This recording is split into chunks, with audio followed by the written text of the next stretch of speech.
ایک صحابی کو نبی پاک صلی اللہ علیہ وسلم کی دعوت کا شوق ہوا۔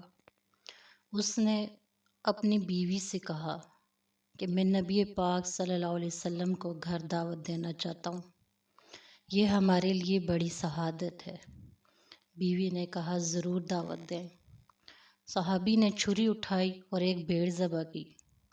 بیوی بھی کھانا پکانے میں مشغول ہو گئی اور صحابی حضرت محمد صلی اللہ علیہ وسلم کو کہنے کے لیے مسجد نبوی کی طرف چل دیے۔ صحابی کے 2 چھوٹے چھوٹے بیٹے تھے۔ ایک نے باپ کو بھیڑ ذبح کرتے ہوئے دیکھا تھا۔ باپ کے جانے کے بعد اس نے اپنے چھوٹے بھائی سے کہا تھا، کاش تو ہوتا تو دیکھتا کہ ابو نے بھیڑ کیسے ذبح کی تھی۔ کیا میں تجھے بتاؤں؟ چھوٹے بھائی نے جواب دیا، ہاں ہاں کیوں نہیں۔ بڑے بھائی نے چھری اٹھائی اور چھوٹے بھائی کی گردن پر چلا دی اور اس کی گردن کاٹ دی۔ جب بچے کی چیخیں ماں کے کانوں میں پڑیں تو اس نے بیٹے کو ڈانٹ کر کہا کہ تو نے یہ کیا کر دیا۔ بڑا بیٹا ماں کی مار سے بچنے کے لیے چھت پر دوڑا اور چھت سے گر کر مر گیا۔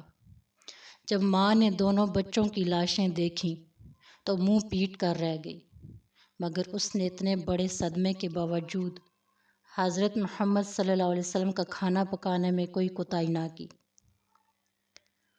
اس نے بچوں کی لاشیں اٹھائیں اور دوسرے کمرے میں رکھ کر ان پر کپڑا ڈال دیا۔ کچھ دیر بعد اس کا شوہر نبی پاک صلی اللہ علیہ وسلم کو اپنے ساتھ لے کر آیا۔ آپ ایک کمرے میں بیٹھے۔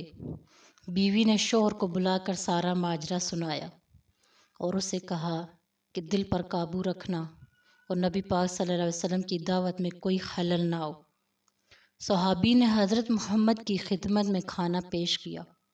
ابھی آپ نے لقمہ توڑا تھا کہ جبرائیل امین آپ پر نازل ہوئے اور کہا کہ آپ اپنے میزبان سے کہیں کہ میں اس وقت تک کھانا نہیں کھاؤں گا جب تک تیرے بیٹے یہاں آ کر نہیں بیٹھیں گے۔ نبی پاک صلی اللہ علیہ وسلم نے میزبان سے فرمایا، اپنے دونوں بیٹوں کو بھی یہاں بلا لاؤ۔ میزبان نے فرمایا، یا رسول اللہ، دونوں بیٹے چھوٹے بچے ہیں، وہ کھیلنے کودنے کے لیے گئے ہوئے ہیں، وہ پتہ نہیں کب واپس آئیں، آپ بسم اللہ کریں اور کھانا کھائیں۔ نبی اکرم نے فرمایا، یہ ناممکن ہے کیونکہ یہ اللہ کا حکم ہے۔ صحابی نے عرض کیا، یا رسول اللہ، میرے بیٹے مر چکے ہیں۔ نبی پاک نے فرمایا، ان کے جنازے یہاں لے آؤ۔ صحابی اٹھا اور دونوں بیٹوں کے جنازے لے آیا۔ نبی پاک نے دعا پڑھی اور اللہ سے ان کی زندگی کی درخواست کی۔ اللہ نے آپ کی دعا قبول کی اور بچے زندہ ہو گئے اور اٹھ بیٹھے۔ آپ نے انہیں دسترخوان پر اپنے ساتھ بٹھایا۔ بچوں نے نبی پاک صلی اللہ علیہ وسلم کے اور اپنے والد کے ساتھ مل کر کھانا کھایا۔ یہ ہیں ہمارے نبی پاک صلی اللہ علیہ وسلم کے معجزات۔